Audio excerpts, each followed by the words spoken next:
This vehicle needs no introduction, it rather needs this.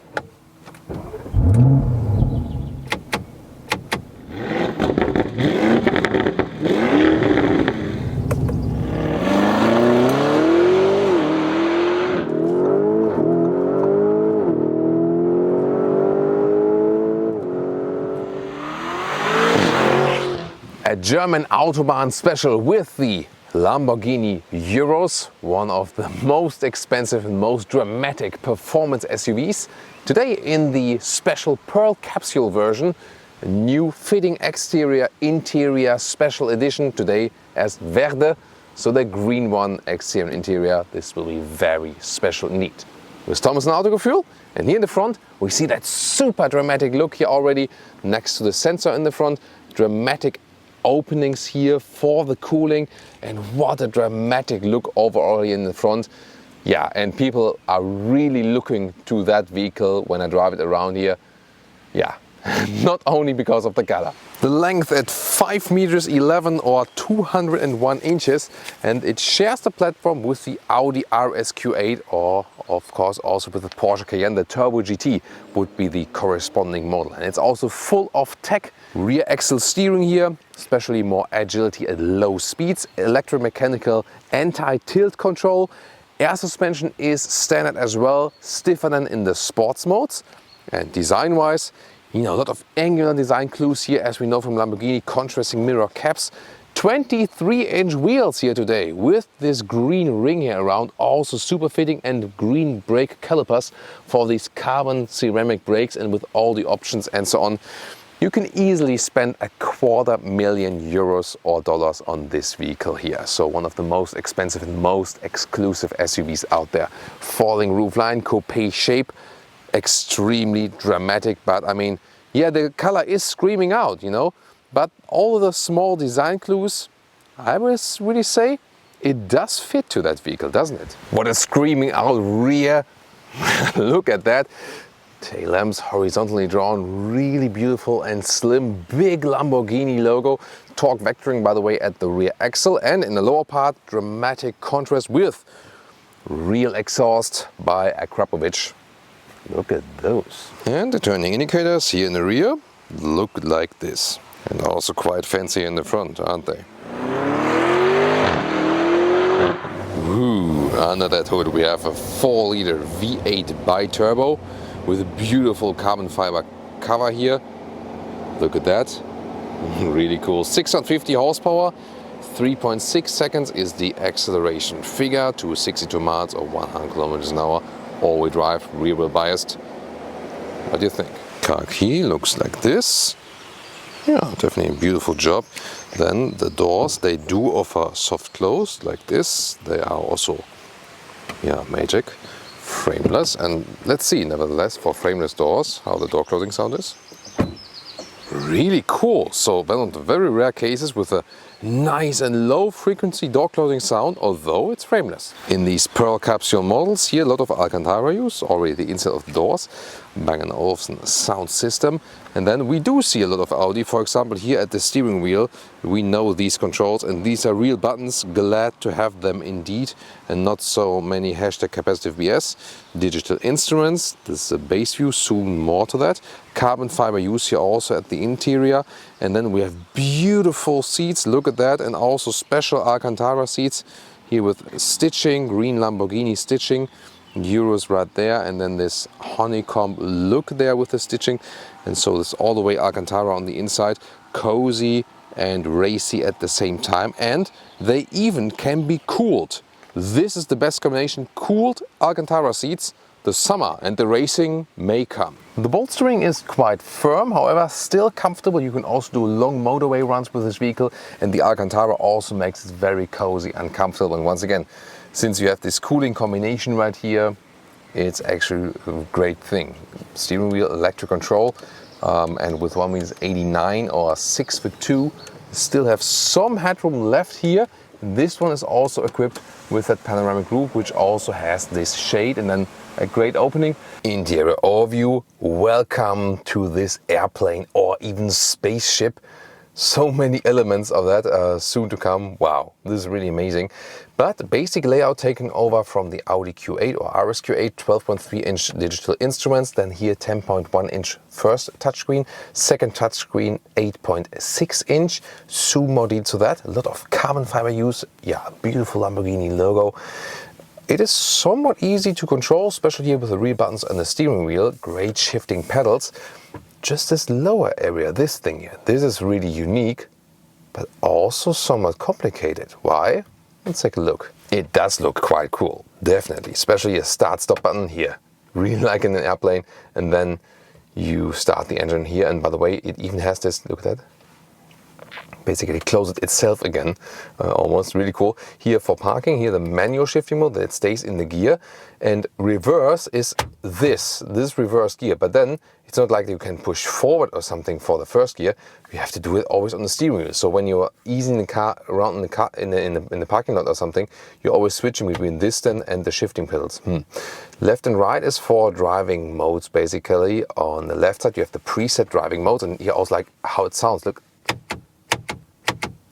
This has this really manual touch. I love that, but you know, here to click through the driving modes, I cannot push forward to go back to the next mode. Yeah, you always have to go all the way through then for that.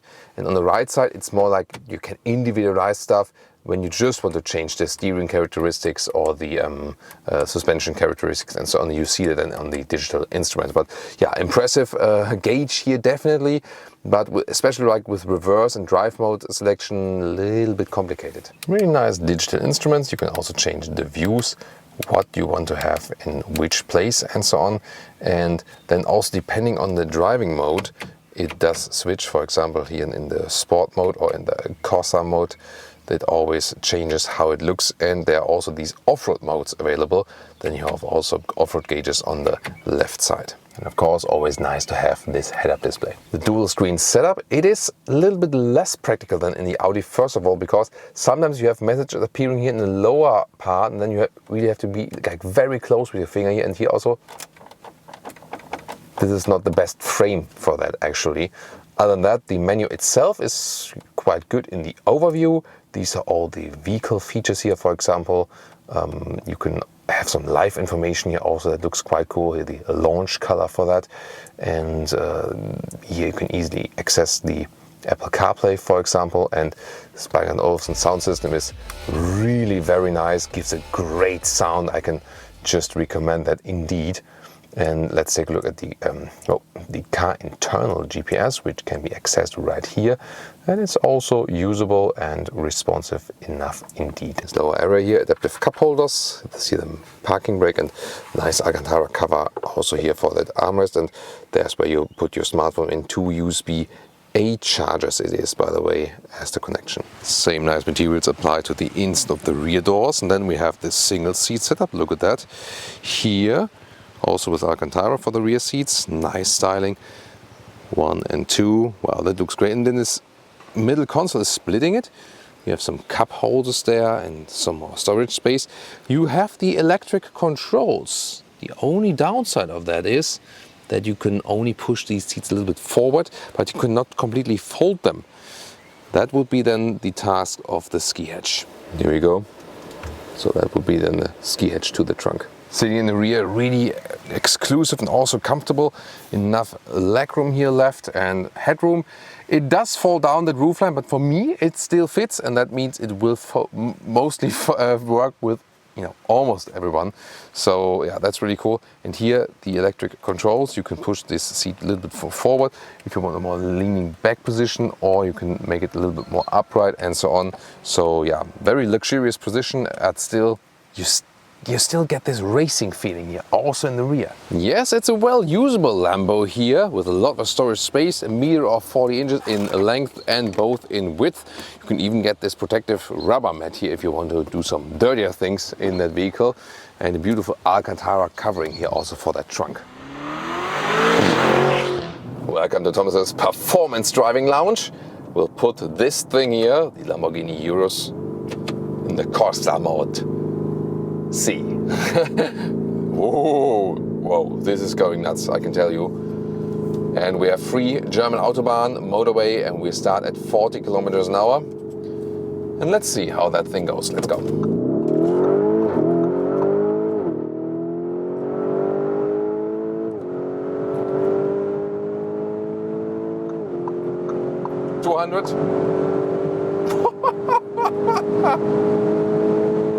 What?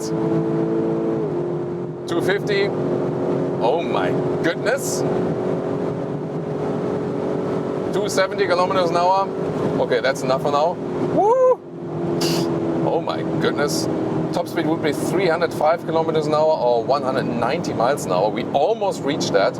Of course, yeah, safety first. Don't want to be, too hard on the brakes when the speed is reduced very soon. But how flawless that went, Great sound from that 4-liter V8 bi-turbo engine. And I mean, all-wheel drive acceleration, 3.6 seconds is the acceleration figure to 100 kilometers an hour or 62 miles an hour from 0. Yeah, the Porsche Cayenne Turbo GT is 0.3 seconds faster there even, so this one is not the fastest in the whole corporation.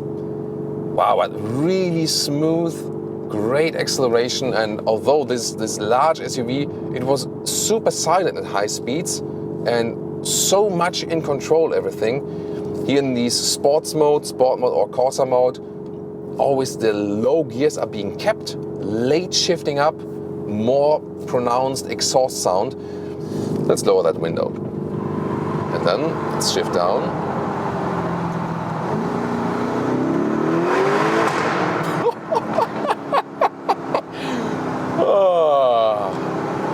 Yeah. Now everyone is awake. I hope you too. Wow, great shifting levers also here. High quality, awesome. Wow, this is so much fun. And you can't really believe it's an SUV because it moves so fast, it moves so quickly, and we have the rear axis steering, which gives us agility at lower speeds, soon also more winding corners. We have the active roll stabilization when I'm doing lane changes. It stays upright. I mean, it's like, it's not shaking at all. It just stays straight.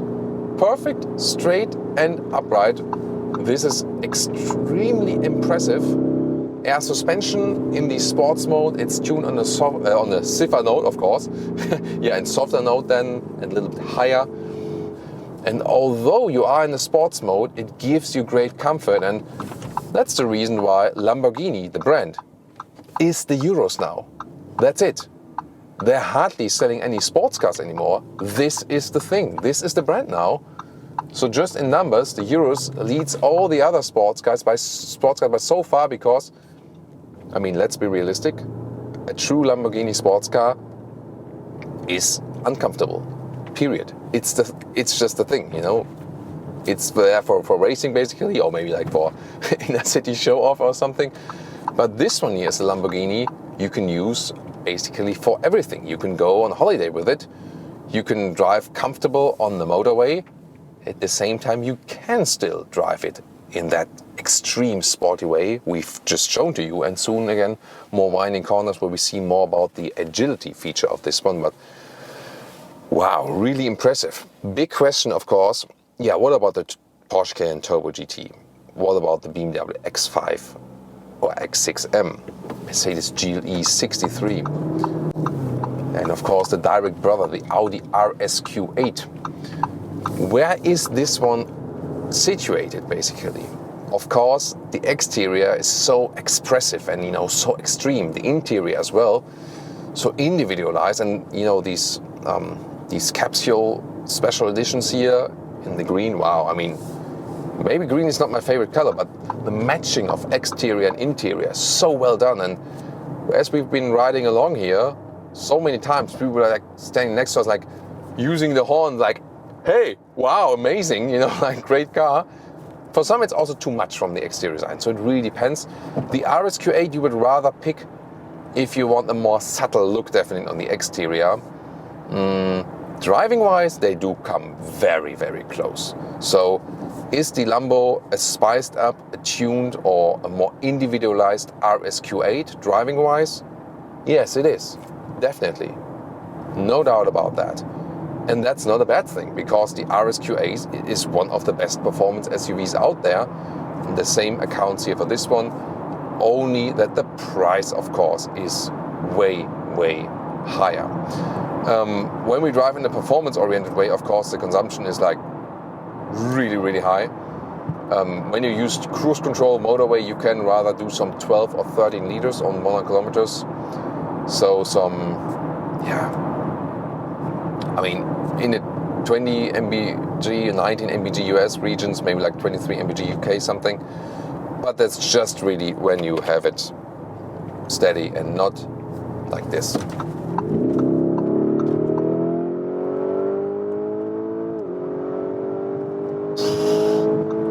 Holy moly, once again 200 kilometers an hour, and look at that, how smooth this car is staying here in this long bend, and I could feel I could drive even faster. It is incredible. It is just incredible. This is definitely one of the best performance SUVs out there, together with the RSQ8 in my opinion. Yeah, and the Porsche Cayenne Turbo GT also belongs to that club. They behave that sporty, and still, I mean, once again, I can't believe I'm driving an SUV. It just handles so flawless, even quite silent from the wind noises here. And it goes further. I mean, even when I'm at 200 kilometers an hour, there's still something going. On the brakes, the pedal wants to be used in a rather harsh way. It really wants to be hammered. That's the thing. Wow.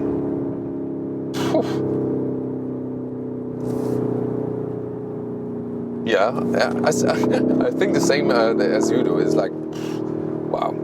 Really amazed by that machine. Awesome machine. And I found that compromise always great, that you have cars that are so sporty, but at the same time they still remain so comfortable. That is the most astonishing thing to me. The user interface is more complicated than in the Audi RSQ8, of course quite similar with the screens, and here also with buttons on the steering wheel, so to control it while driving is still fairly easy. Yeah, just what I said initially in the interior part, the drive selection. Why would you have like this big lever just for the rear-wheel drive? And then, the thing that here, like when you use both pedals, go to neutral at the same time, and right pedal to one. Yeah, it's still feasible, but especially when you ease the car around, you know, then reverse, shifting pedal, reverse, shifting pedal. It's just annoying, you know. Why would you do that? So, there the Audi is a little bit easier to use, but what a machine. What about some winding corners? Let's take a look. Uneven roads, 23-inch wheels, of course. More comfort without, so big wheels, but how well it goes out of the corners. Really agile rear axis steering, and there is no delay from the throttle whatsoever. Always in the low corners, and yeah. When you use the shifting pedals yourself in that Corsa mode, it really like you put in this clicking, and then in that moment, bang, you get like another forward boost and blop from that exhaust. This is beautifully done. Wow. Also amazing. Once again, it's so large, so heavy, but the handling is really amazing. If you like this episode here, the Porsche Cayenne Turbo GT, you should check out the review with AJ and me on the racetrack defo. And of course, the Audi RSQ8, we have a nice episode with Holger and me. Holger, of course, meanwhile not without anymore.